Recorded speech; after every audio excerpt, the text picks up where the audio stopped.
आज इतिहास के पन्नों से आपके लिए कुछ ऐसा ढूंढ लाई हूं जिसे सुनने के बाद आपका मस्तक गर्व से ऊंचा हो जाएगा।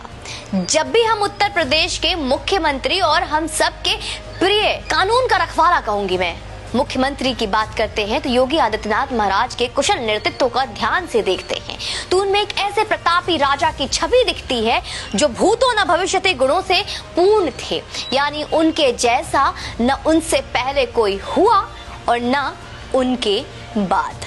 आप कहेंगे ऐसा आप क्या बताने वाले हो आप योगी आदित्यनाथ के बारे में, तो आपको आज ये ढूंढ निकालना है कि आप जिनकी परम प्रतापी जीवन गाथा हम आपसे साझा करेंगे उनका योगी जी से क्या संबंध है। क्यों मैं योगी आदित्यनाथ की बात कर रही हूँ और साथ में इतिहास के पन्नों से कुछ नया लेकर आई हूँ ऐसा भी बोल रही हूँ। आइए ठीक है तो शुरू करते हैं। वीडियो को अंत तक अवश्य देखिएगा और लाइक का बटन दबा दीजिए।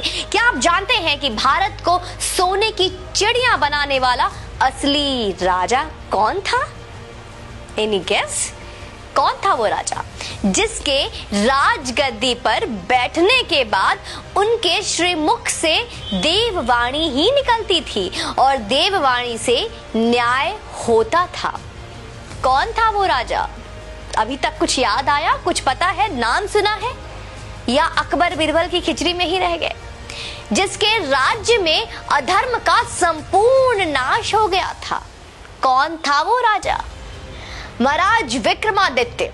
बड़े ही दुख की बात है कि महाराज विक्रमादित्य के बारे में देश के लगभग शून्य बराबर ज्ञान है।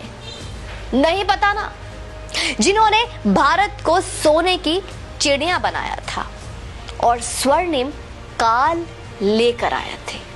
दोस्तों उज्जैन के राजा थे गंधर्व सेन, जिनके 3 संतानें थी। नाम नहीं पता होगा। सबसे बड़ी लड़की थी मैनावती, उससे छोटा लड़का था जिसका नाम था भृतहरि और सबसे छोटा वीर विक्रमादित्य। नहीं पता होगा। विक्रम की माता का नाम क्या था? सौम्य दर्शन, जिन्हें वीरमती और मदन रेखा भी कहते थे। बहन मैनावती की शादी थारा नगरी के राजा पदम सेन के साथ कर दी, जिनके एक लड़का हुआ जिनका नाम था गोपी चंद। आगे चलकर गोपी चंद ने श्री ज्वालेंद्र नाथ जी से योग दीक्षा ले ली और तपस्या करने जंगलों में चले गए। फिर मैनावती ने भी श्री गुरु गोरक्षनाथ जी से योग दीक्षा ली थी। अब कुछ सिमिलर आ रहा होगा।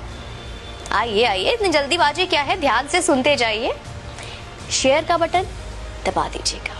दोस्तों विक्रमादित्य उज्जैन के राजा थे जो अपने ज्ञान, वीरता और उदारशीलता के लिए प्रसिद्ध थे। उन्होंने पूरे एशिया पर अपना शासन व्यवस्थित किया था।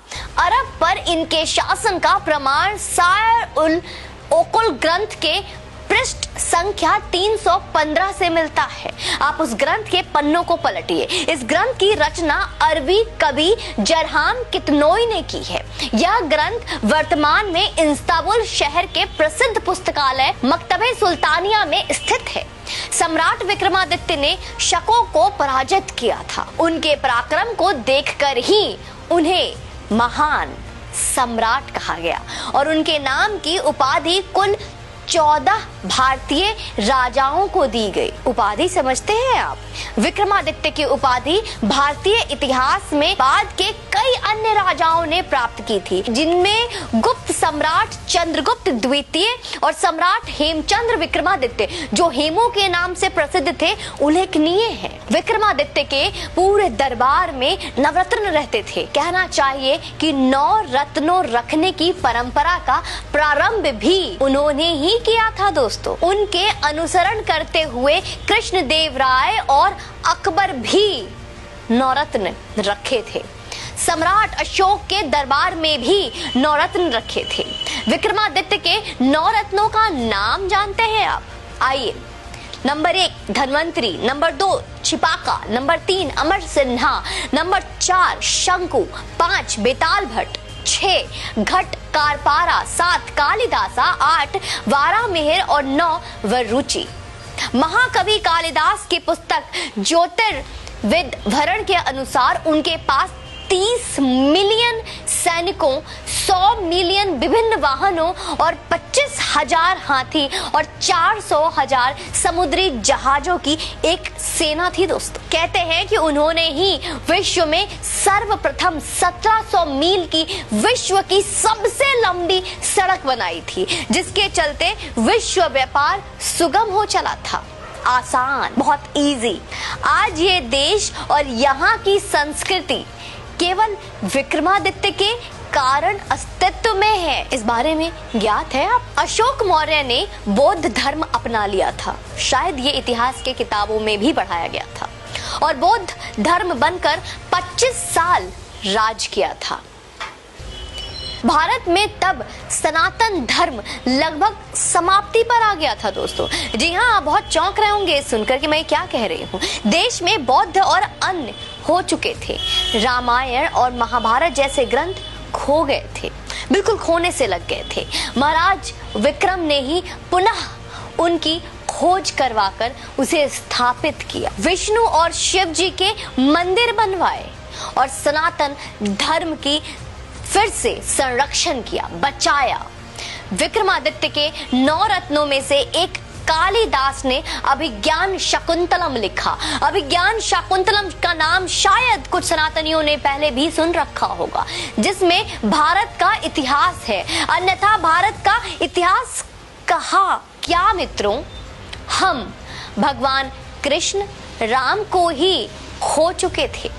हमारे ग्रंथ ही भारत में खोने के कगार पर आ गए थे। बहुत चौंकाने वाली बात बता रही हूं मैं आपको। उस समय उज्जैन के राजा भृतहरि ने राज छोड़कर श्री गुरु गोरक्षनाथ जी के योग की दीक्षा ले ली और तपस्या करने जंगलों में चले गए और अपना सारा राज अपने छोटे भाई विक्रमादित्य को सौंप दिया। वीर विक्रमादित्य भी श्री गुरु गोरक्षनाथ जी से गुरु दीक्षा लेकर राजपाट संभालने लगे। और आज उन्हीं के कारण, हाँ मैं फिर से बार बार दोहराऊंगी, आज उन्हीं के वजह से, उन्हीं के कारण सनातन धर्म बचा हुआ है। हमारी संस्कृति, हमारा धरोहर बची हुई है। Our heritage, our culture is still safe because of him. महाराज विक्रमादित्य ने केवल धर्म ही नहीं बचाया है, उन्होंने देश को आर्थिक तौर पर सोने की चिड़िया बनाई। उनके राज को ही भारत का स्वर्णिम राज कहा जाता है दोस्तों। विक्रमादित्य के काल में भारत का कपड़ा विदेशी व्यापारी सोने के वजन से खरीदते थे। एक वो वक्त था, भारत में इतना सोना आ गया था, इतना अधिक सोना था कि वो सोना नहीं, गोल्ड। सब लोग सो जाओ, गोल्ड। विक्रमादित्य काल में सोने के सिक्के चलते थे। आप गूगल इमेज कर विक्रमादित्य के सोने के सिक्के देख सकते हैं कि किस तरह के सोने के सिक्के उस वक्त होते थे, किस तरह के सोने के सिक्के पाए जाते थे उनके काल में। कैलेंडर जो विक्रम संवत लिखा जाता है वह भी विक्रमादित्य का स्थापित किया हुआ है। हमें उसे फिर से लाना है। आज जो भी ज्योतिष गणना है, जैसे हिंदी संवत, वार, तिथियां, राशि, नक्षत्र, गोचर आदि, उन्हीं की रचना है। वे बहुत ही पराक्रमी, बलशाली और इतना ही नहीं, बहुत ही बुद्धिमान राजा थे। कई बार तो देवता भी उनसे न्याय करवाने आते थे। आप इस बात से अंदाजा लगा सकते हैं। विक्रमादित्य के काल में हर नियम धर्म शास्त्र के हिसाब से बने होते थे। न्याय, राज सब धर्म शास्त्र के नियमों पर चलता था।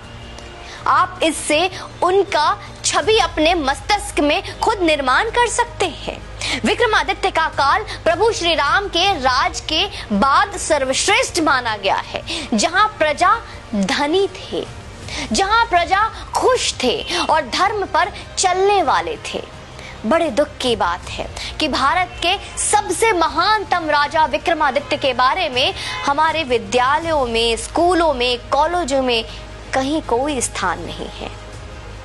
कोई उचित स्थान ही नहीं दिया गया उन्हें। देश को अकबर बाबर, औरंगजेब जैसे दरिंदों और आक्रांताओं का इतिहास पढ़ाया जा रहा है। उन्हें महान बता इस वीडियो को अधिक से अधिक शेयर करें। हर उस योगी समर्थक तक भी पहुंचाइए जो योगी जी का खुद को प्रशंसक बताते हैं। हम भी तो देखें कि कितना जानते हैं आप योगी आदित्यनाथ के बारे में, और कितना चाहते हैं आप कि इतिहास का वो सच जो हम तक आज तक पहुंचा ही नहीं, वो किस तरह से सनातनियों के पास पहुंचना चाहिए। उसकी कोशिश, उसका प्रयास अब आपको करना पड़ेगा। मैं, हमारी पूरी टीम कोशिश करती है ऐसे कई सच को उजागर करने की जिनके बारे में आपने ना पढ़ा ना आपको बताया गया, जिन्हें हमेशा गुप्त और अंधेरे में गुम करने का प्रयास किया गया। आपसे निवेदन करूंगी कि आप इस वीडियो को शेयर अवश्य करें, लोगों तक अवश्य इस वीडियो को पहुंचाएं और अपनी क्षमता, अपने योग्य के अनुसार, अपनी प्रसन्नता के अनुसार जितना भी आप समर्थन हमें करेंगे, हमारी टीम की मनोबल और दोगुनी होगी और अच्छा काम करेंगे। आप चैनल पे यूं ही बने रहें और अपना समर्थन देते रहें। जय हिंद, वंदे मातरम।